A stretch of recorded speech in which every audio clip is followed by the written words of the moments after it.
Are you like the rest of us when you're watching them pull off these improbable comebacks thinking, how did this come to fruition? Yes, absolutely. Every time OKC gets a little breathing room, the Pacers have an answer. I just came back for the win. Final seconds, Halliburton looking. Halliburton driving, pulls up, jump shot. It's good! It's good! Tyrese Halliburton does it again! He's not afraid of the moment. He is the moment. Well, that question I asked to SGA feels a little different in the light of this new day. It's a comeback we've literally never seen on this stage. But if we know anything about Tyrese Halliburton and the Pacers, it's that throughout the chaos, that is exactly where they thrive. Because Indiana had an ugly first half in this game. They turned it over 20 times. That's the most by any team in a half of a finals game in the last 35 years. But despite that, they only trailed by 12 at the break. Here's Rick Carlisle's message at halftime. Good thing is, 19 turnovers, they only have 6 points. All right? 6 and 9 points. All right? Not the end of the world. A lot of really good looks at threes. Some of them haven't gone in. Stay with the process. And here's the thing, he's speaking from experience because back in 2011, he was the coach of the Mavericks and he was the architect of a 15-point fourth quarter comeback against the Miami Heat, Udonis. It was the largest comeback in the finals in the last 50 years. And of course, this Pacers team has been through this as well because before Thursday, Indiana had 3 of these comebacks, Brian.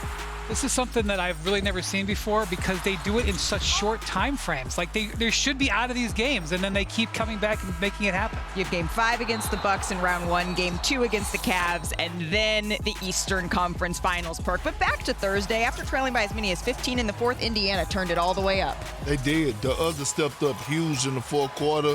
Obi Toppin, Miles Turner, and the Canadian, I don't know what I want to call it, was on one, on both ends of the floor. And then, of course, they followed it up with this game winner from Tyrese Halliburton. The shot heard around the world, 0.3 of a second left to steal game 1. Do not count the Pacers out. Do not, because in game 1, they recorded their 4th win when trailing in the final 30 seconds of a game this postseason.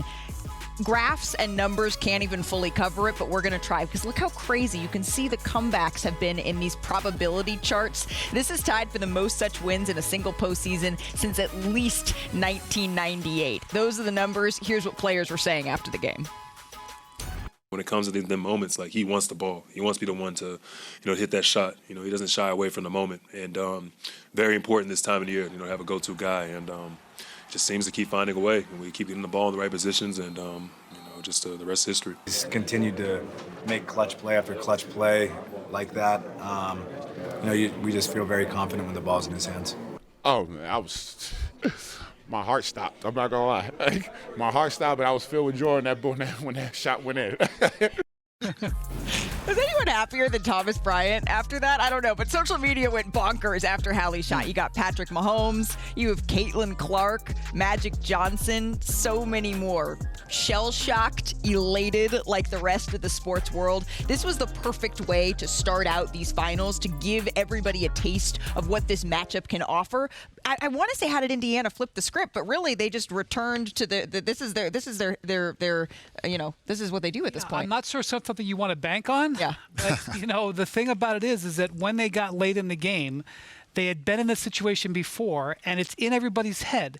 It's in the Thunder's head that they have seen this before, and it's in the Pacers' head that they can do it. And so everybody watches everybody, knows their opponent, and sometimes it leads things to manifesting themselves, and that's kind of what we saw last night. My guy, Tricky Ricky, Coach Rick Carlisle strikes again. At 9:42 in the fourth quarter, he brings in 5 completely new guys. 5 completely new. Brings back Holly, brings back Naismith, brings back Nembhard, brings Obi back in, and then goes back to Miles Turner, who has struggled up until that point. Offensively, yeah. Offensively, yes. Goes into the fourth quarter, Miles Turner gives you 8 points. They go on a 15-4 run around that time that he makes that adjustment. So I'm looking at that lineup, and then OKC comes in with 3 guys. They didn't really know what to do. We don't really see 5 guys 5 in the NBA.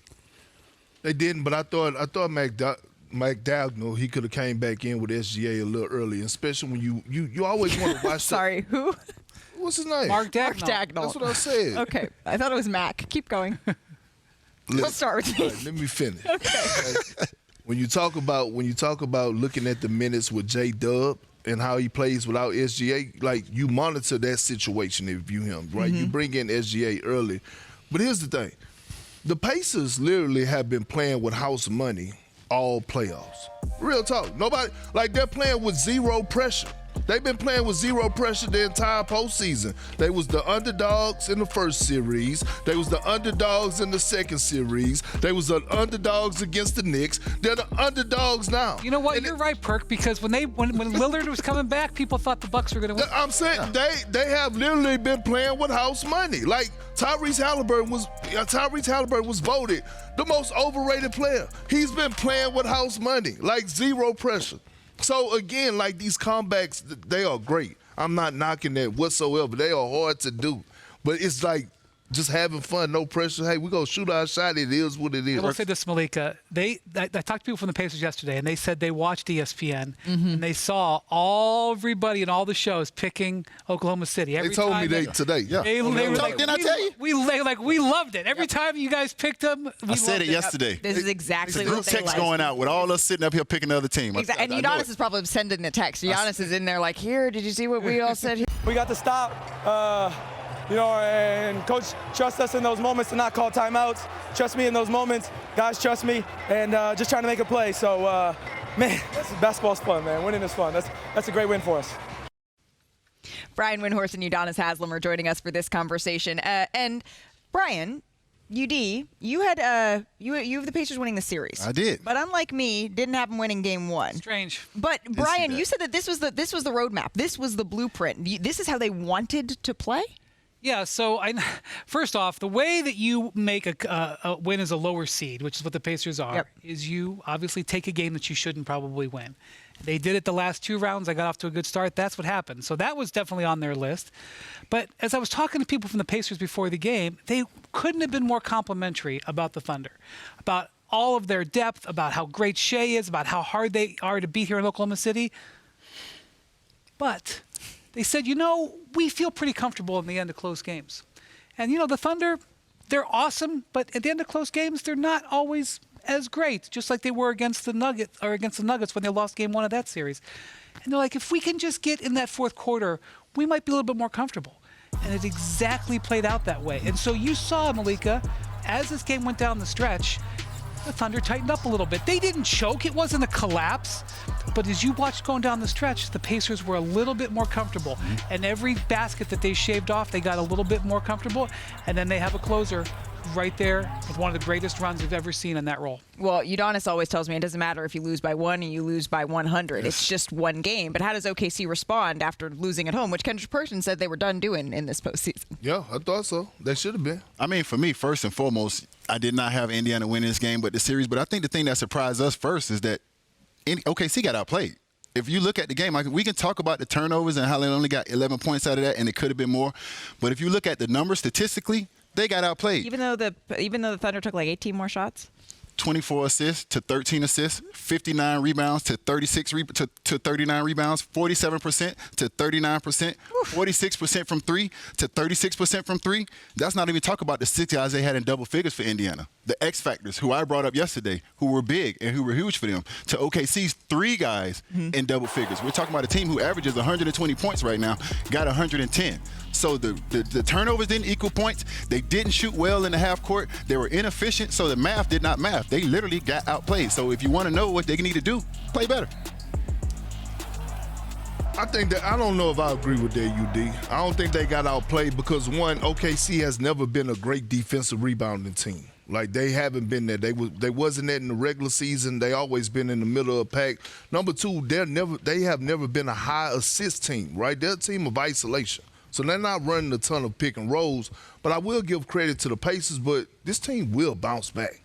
Like, they didn't went through enough just in this short stint that they didn't learn throughout this postseason. And I thought the Denver series was the series that they needed to prepare for this moment. And when you have a leader in SGA that stays even keel, he never gets too high to a win, never gets too low, they will make adjustments. And I said this as well, Malika, that I said if the Pacers wanted to win the game to make this interesting on the road, this game 1 was a must-win for them. Right. You could catch them slipping. So does game 2 now become a must-win? Absolutely. already? Hell yeah. Yes. Hell yeah. Well, look what happened in the last 2 rounds. The Pacers come in, they win game 1, they stun the Cavs, and they stun the Knicks. Then they also won game 2. That's how you're going to be in real trouble, because you know the Pacers will not just will settle for this. I will say this. The Thunder have been awesome this year coming off a loss. They're 16-2 after losses, 4-0 in the playoffs, but they've never faced something quite like this. Mm-hmm. And, you know, in the second half, to what UD said, in the second half, there were a lot of indicators that showed that the Pacers had really gotten some traction. They shot the ball a lot better. They took care of the ball a lot more. They scored 19 more points, 66 points they put up in the second half against a great defense. That is an indication of more than just a hot couple of minutes. And Perk over there talking about he ain't worried. I'm not. I'm not worried about what. I won't. Because they got outplayed. And listen, that's fine. Listen, all the civilians at home and everybody that set up on this panel did not see them getting outplayed. No, I'm saying it's a long series, UD. You know better than this. You know better than this. You know better than to jump the gun. My thing is, we're talking about still one of the best defensive teams to ever do it. If it's any game that you can sneak up on them and get one, it's game 1. The Denver Nuggets, they got game 1. And then all of a sudden, people's antennas went up. Like, oh, can they stop Jokic? Can they stop Gordon? Game 2, they got stomped. They got stomped out. And this is the thing. When these guys are ready to go, when they are able to go and actually watch the film, then it goes up another level. So I'm not worried. But is this a must-win? Absolutely. Up 15 in the fourth quarter, and you get that up, it was up. You got to be worried. And the part about having those guys in those situations, you would think that you could finish that out because of the defense that you have. Well, I think we're going back to 1-1, and then I think we're going to come back here tied at 2-2. I'm gonna go that far, Perk. But just game 2. You don't have to pick this much sided. I was doing a little extra. Yeah, just game 2. They go stomp them out. OKC coming out for blood. I'm telling you this straight up. It's not going to be close. The series heading to Indy tied 1-1.